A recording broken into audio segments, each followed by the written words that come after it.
Welcome to the Please Subscribe show. I have provided my QR for my PayPal. If you'd like to be a channel supporter for the Please Subscribe show and Cole Spivey, then please give. Have a blessed day.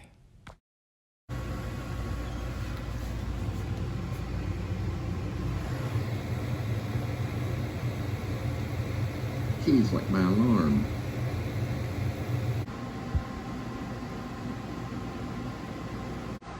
All right, we have a cleaning today, so we're going to clean the house. Just basic cleaning services, and we're going to do that. And I'm inviting you to come along with me. It's part of my itinerary. So welcome to my itinerary. Let's go.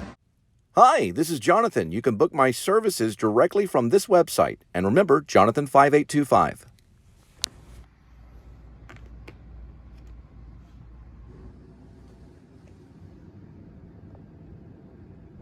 All right, sweetie.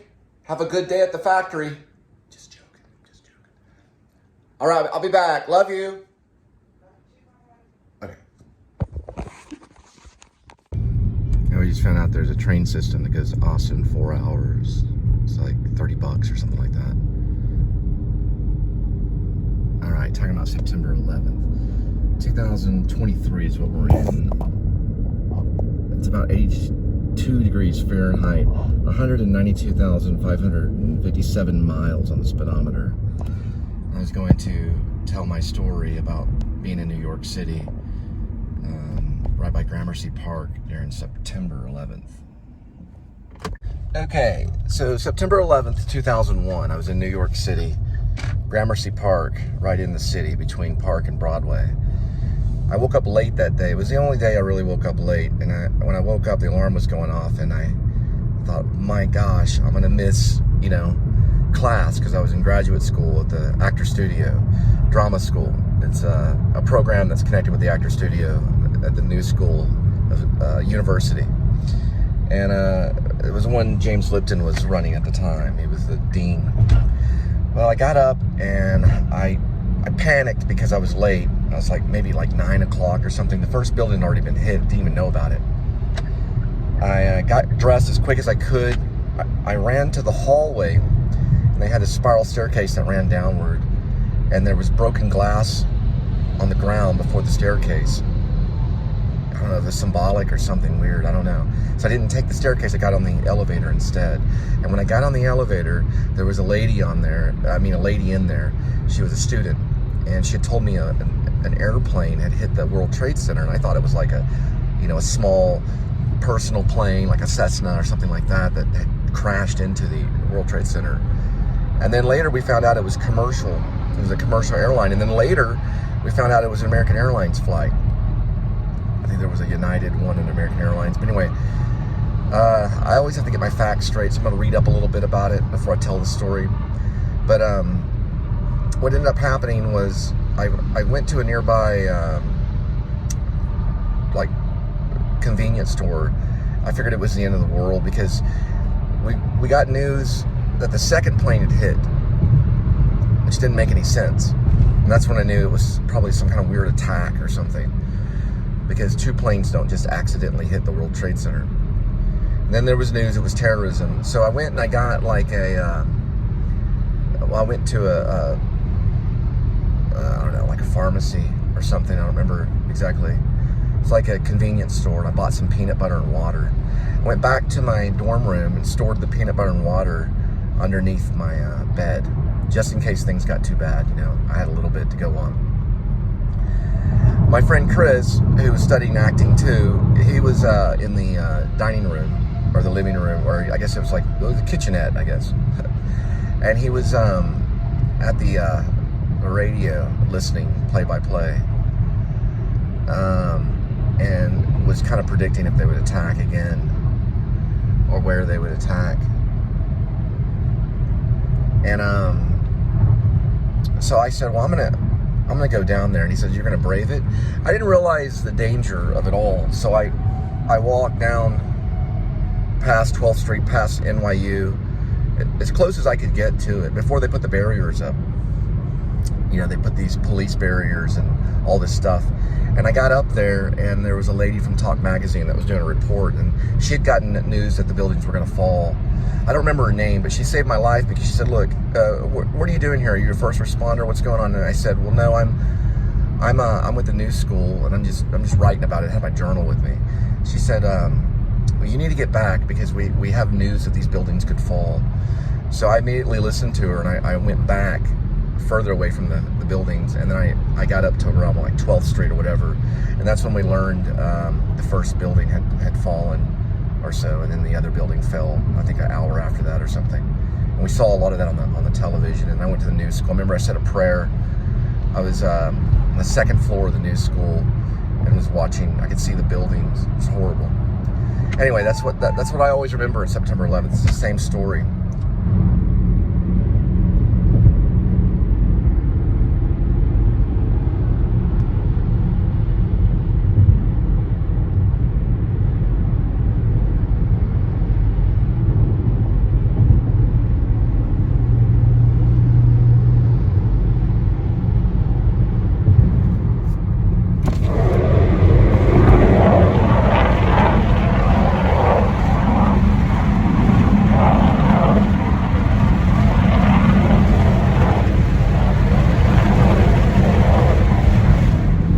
Cool Gel Ultimate.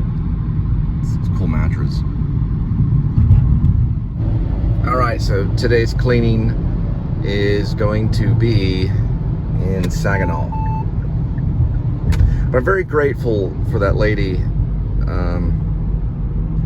when I was walking up towards the building. I don't know exactly how close I was. I wish I could remember. I know I was beyond the NYU area, and I was uptown, and you could smell things in the air like smoke or something.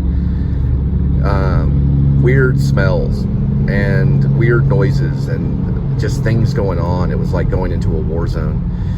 There was a guy that while the buildings were on fire, he was on a payphone. They had payphones back then. He'd lost it, you know. He was banging the payphone he's banging the receiver against the payphone, yelling something about King Kong or something. Or he was saying he was tired of this King Kong BS, you know. I guess he was trying to get, I don't know, you know, just craziness, you know. It was insanity. And I was right up there in it, you know, for a while. And I was the closest to war I think I've ever become that day. I didn't see all the people running and stuff. I had gotten away before then. So eventually the buildings would fall, and there would be hundreds of people running for their lives from the crash, you know, the concrete crashing to the ground and turning into dust and covering people and sometimes even smothering people. Some of those people died being too close to the buildings. So if I would have ventured my way up there, I surely probably would have been dead. So that lady saved my life. And it could be the reason why I'm passionate about doing this YouTube show and media and everything, and writing and stuff like that, and YouTube and everything. Because I feel like whoever she was, you know, her being a reporter, she got important information, and she gave that information to just, you know, to me. You know, it could have been to me, to 100 people, but she had a little digital recorder that she was talking in. So this was going to be something that she was going to be writing about later on. So she shared that information with me, and that information allowed me to get out of there and not try to go up to the buildings, which were simply on fire. It's an amazing moment, but I owe that lady a whole lot. I'm a lot of debt to that lady, whoever it was. But thank you for telling me, you know, that the buildings were going to fall, and I was able to get back. I did write a poem about it when I saw it.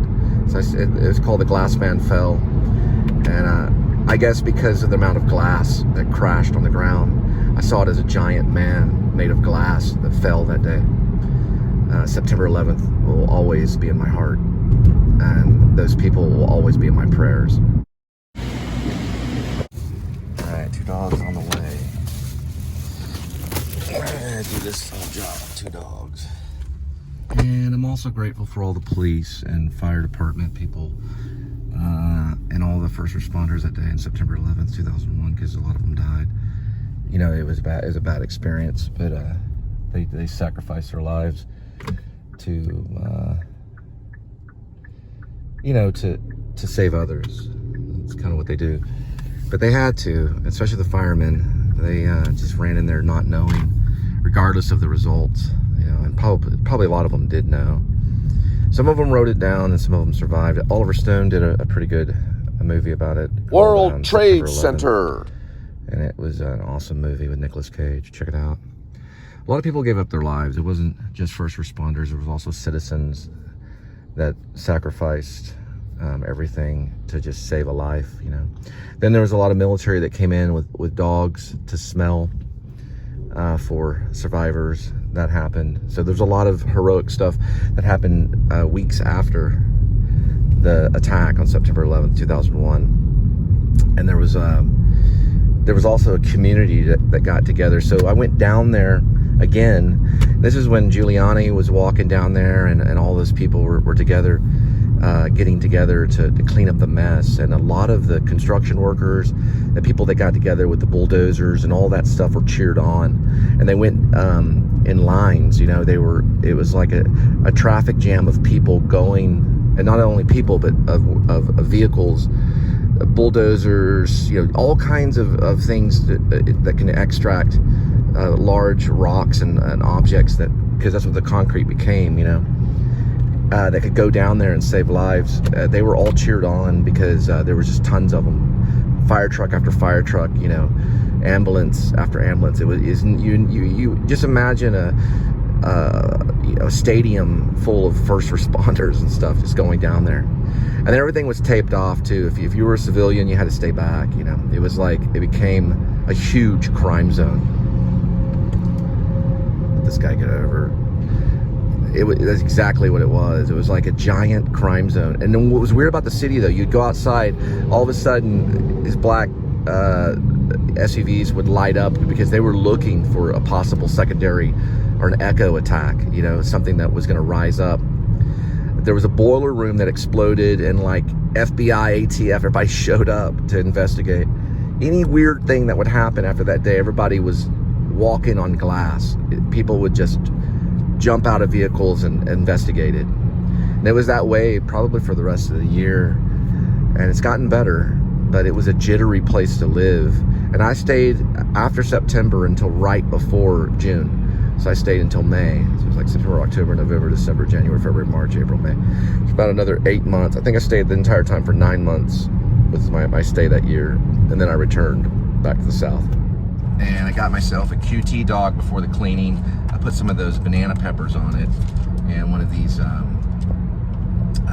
mustard things. Have some banana peppers.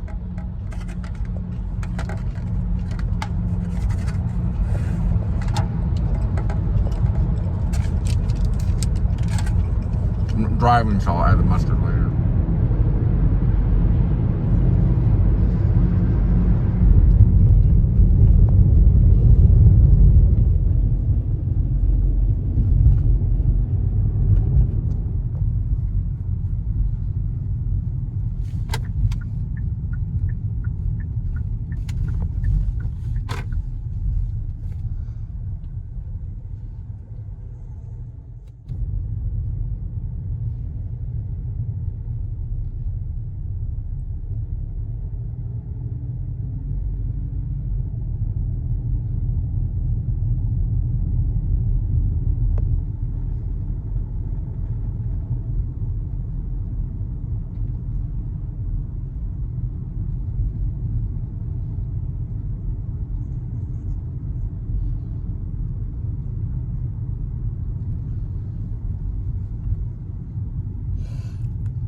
is a Stanley. It's about 20 years old. Dust mop.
Right.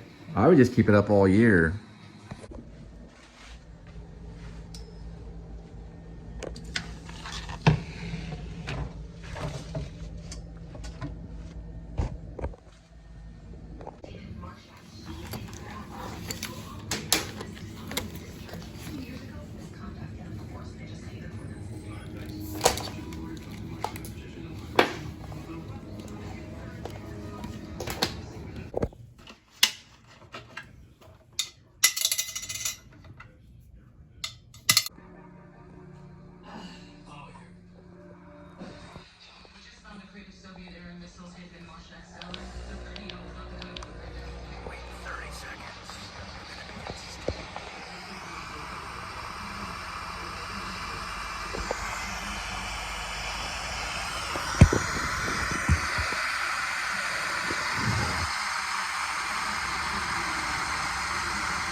All right, I believe that's cleaning day number 11 or 12.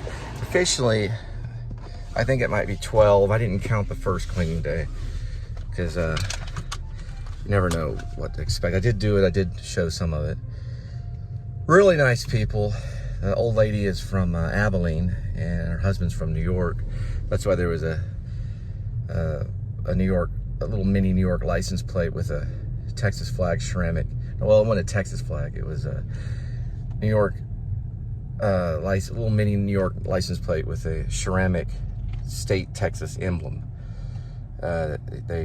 One was from New York, one from Texas, a north and south relationship.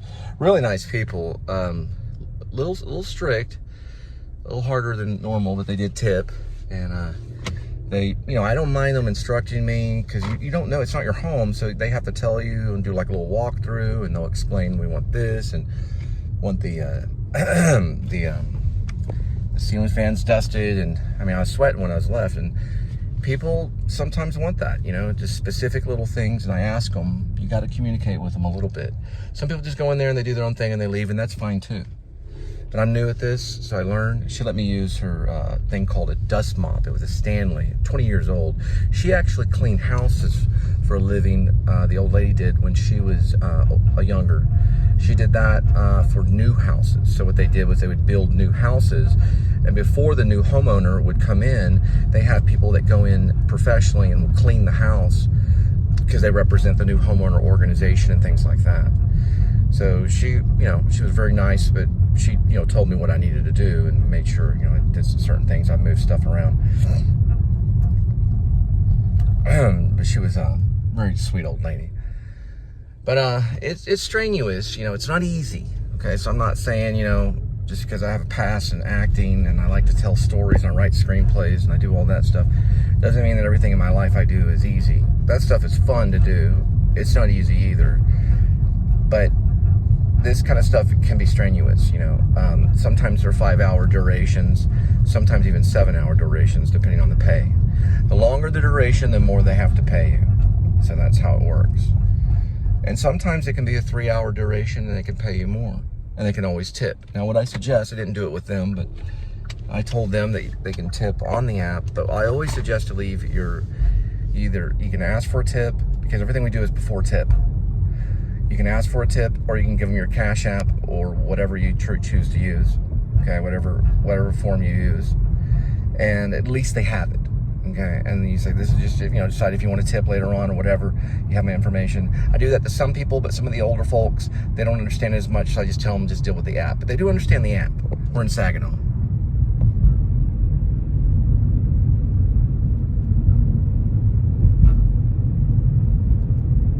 Yeah, but like I said, he was a very nice gentleman. He was Air Force retiree, probably maybe Vietnam War. I don't know. I didn't ask. And then she was from Abilene, so they have I think a grandson that watches over them, and a very blessed life and everything. So it's good work. It's good work, and you can find these things. I do mention it sometimes. I think I did put it on the channel. So it's a little description. It's known, my name on that is known as Jonathan. That's my legal first name. And sometimes when you look on this thing, it'll say Jonathan's iPhone. I know I go by Cole on the channel. So you always learn stuff when you watch these channels. So whenever it goes onto the channel, it'll be advertisements. It'll have Jonathan, and it'll have the name of the cleaning service. And then you can get a hold of me specifically through that web address. So you can just put it in there, and then I'll respond. That's really the only way I do outside source from the app. Everything else is within the app. So I think you can find me through there. And I think it says something about handy.com or something like that. I'm not sure. I have to look at it. All right? Okay. Just, you can read and you'll be able to figure it out.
you.